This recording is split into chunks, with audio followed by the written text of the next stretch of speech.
Во пресрет на Бадник вечерва во повеќе мала во општина Кочани ќе се организира народен собир со палење на Бадниковиот оган, а веќе утре се подготвува Бадниковата вечера.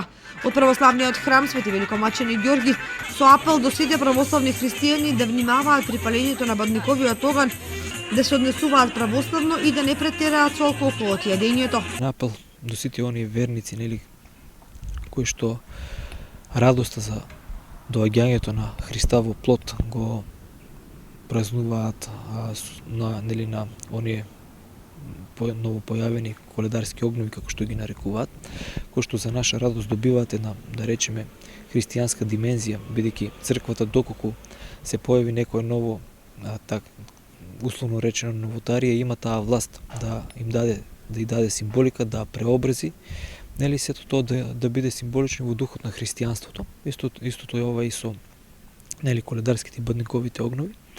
Апелираме до сите оние кои што ќе се собираат, нели, на таквите огнови, сето тоа да има една христијанска димензија, значи да биде достоинствено, да не биде со пријадување, опивање, зборување недолични работи, нели, со мрсна храна, со музика или со не знам какви други работи, бидејќи како што знаеме постот е период на жален, но и воедно и подготвителен период за, во конкретен случај, за радосно дочекување, нели, на рожденството на благата вест, за рожденството на нашиот Господ и Спасител Исус Христос.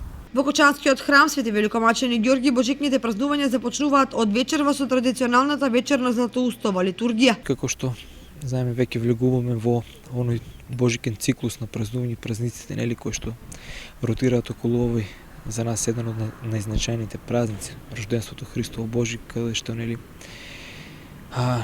второто лице од Светата Троица, Бог Синот, се во плотово зема на себе човечко тело и доаѓа, нели, на земјата, за да го спаси и да го избави човекот од смрт и од гревот.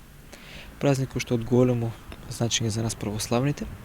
Токму, нели, по тој повод во храмот посветен на Светиот Великомачен Ѓорги во Кочани ќе се богослужи.